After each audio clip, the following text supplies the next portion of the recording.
Niipongeze serikali ya Jamhuri ya Muungano wa Tanzania inayoongozwa na Rais Samia Suluhu Hassan kwa shughuli nzuri ya maendeleo ndani ya nchi, hasa kwenye wizara yetu ya madini. Tumefanya kazi nzuri sana kuboresha mazingira ya uchimbaji madini katika eneo letu la Mererani, eneo la mkoa wetu wa Manyara. Tunawapongeza sana. Na hivi vile vile tunapongeza wewe binafsi Mheshimiwa Waziri wa Madini, umetembea katika maeneo yetu, umejionea, umeongea na wachimbaji wadogo, wafanyakazi kwa ujumla. Umesikia kero, naamini umezibeba, na mimi kama mwenyekiti wa chama naomba ifanyie kazi kwa haraka ili wananchi wetu waendelee kunufaika na uchimbaji haya madini ya Tanzanite.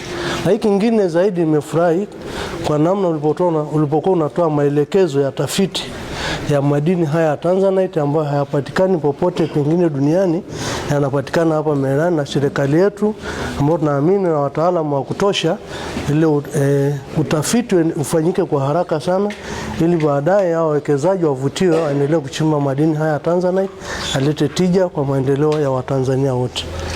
Naomba tuendelee sisi wananchi tushirikiane na serikali yetu ili mafanikio haya yakapatikane kwa faida ya kwetu wote.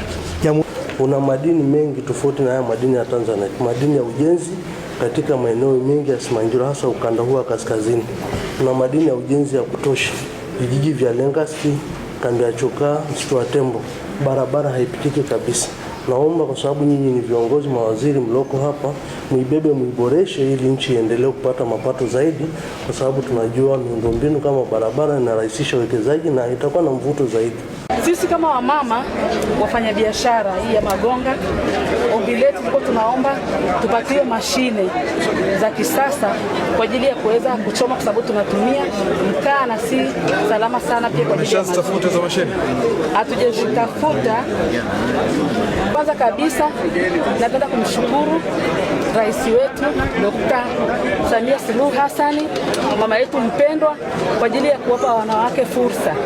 Wanawake tumepewa fursa kubwa sana, tunafanya kazi zetu kwa uhuru, tunafurahia maisha, tunapata kipato, tunaweza kuendesha familia zetu. Kama unavyojua sasa hivi wanawake wengi ndio wanasimamia familia. Lakini pia napenda kumshukuru ofisi ya RMO hapa Mererani. Kwa kweli amekuwa rafiki wa wafanyabiashara, anafikika. Kwa sababu sisi wamama tukiwa na changamoto, kwa kweli tunafika ofisini kwake na anatusikiliza na inatatulika. Pili, pia napenda kuwashukuru watu wa valuation, wakiwepo vijana ambao wanafanya kazi. Sisi wamama ni wateja wakubwa wa valuation. Ama tunabebaga sangine mamifuko yanajaa pale mpaka anasema jamani, mbona kama hizi. Lakini pia jambo lingine, nilikuwa na shukuru pia kwa ajili ya mnada. Tumeletewa mnada na serikali, tulifanya mnada wa TMX. Nashukuru kwamba wamama tulishiriki vizuri na tulipambana, kwa sababu ulikuwa ni mnada wa mashindano na tulifanikiwa pia kununua. Tunashukuru. Lakini kama unavyojua waziri, kila jambo lipya halikosi changamoto zake. Kwa niaba ya wamama wenzangu kama kiongozi wao, nilikuwa naomba utusaidie tupate minada ya ndani. Nikisema minada ya ndani na maanisha minada ambayo itasimamiwa na wizara pamoja na wenye madini. Maana tukipata ile minada tutakuwa na ushindani wa kwetu sisi wenyewe huku ndani na mzunguko pia utakuwa mkubwa. Nikiomba kwamba wamama kama wamama tupewe kipaumbele kunufaika na minada hiyo pia. Na ninashukuru kwamba pia kwa kupitia minada hii itawafanya wamama wakue kiuchumi. Na jambo lingine ambalo ninaliomba pia kwako ni kuhusiana na habari ya mikopo kwa wanawake. Nimesikia umezungumzia pale kwamba kuna mikopo ya vijana wanaomba mikopo, lakini sisi wengi kama unavyotuona umri wetu umevuka kwenye ujana, lakini ni wamama ambao tunapambana.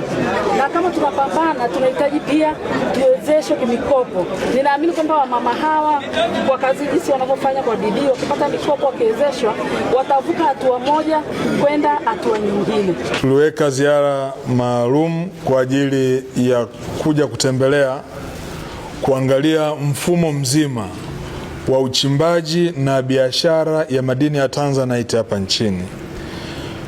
Lakini kubwa kuliko yote, haya ni maelekezo ya Daktari Samia Suluhu Hassan baada ya kuwa ilishaundwa timu ya kuangalia biashara na mfumo wa uchimbaji wa madini ya Tanzanite mwaka 2023, ikaja na mapendekezo, na mimi pia nilichukua baadhi ya maeneo katika ile tume, nikawaelekeza ndugu zangu wa TAMIDA ambao wanashughulikia masuala ya biashara ya madini haya, na wenyewe waniletee mapendekezo yao kabla sijaenda katika hatua ya mwisho. Sasa tumemaliza uundwaji wa tume, timu, taarifa, vyote vimekamilika. Hatua ya mwisho ilikuwa ni ya kwangu mimi kama waziri nasimamia sekta hii kuja kujiridhisha katika hatua ya mwisho ya uchimbaji na mfumo wa biashara.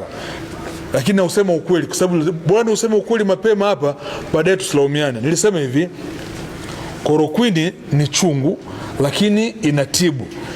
Kwa tulipofikia hivi sasa kwa hali ya uchimbaji na biashara ya madini ya Tanzanite, naomba mnikubalie mapendekezo ambayo nitakuja nayo. Yanaweza siwafurahishe sana katika hatua za awali, lakini ndio ambayo yatakwenda kutibu hii changamoto.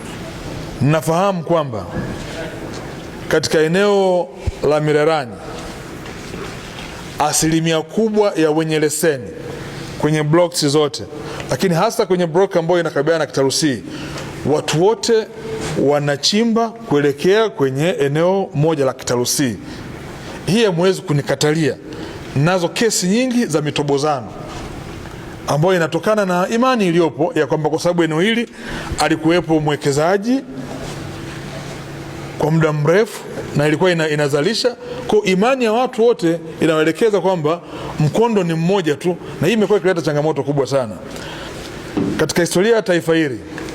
Daktari Samia Suluhu Hassan amekwenda kuandika historia. Ndio kwa mara ya kwanza fedha itokanayo na sekta ya madini sasa tunairudisha kwa ajili ya kufanya utafiti wa kusaidia kuongeza maeneo zaidi ya upatikanaji wa madini ikiwemo Tanzanite.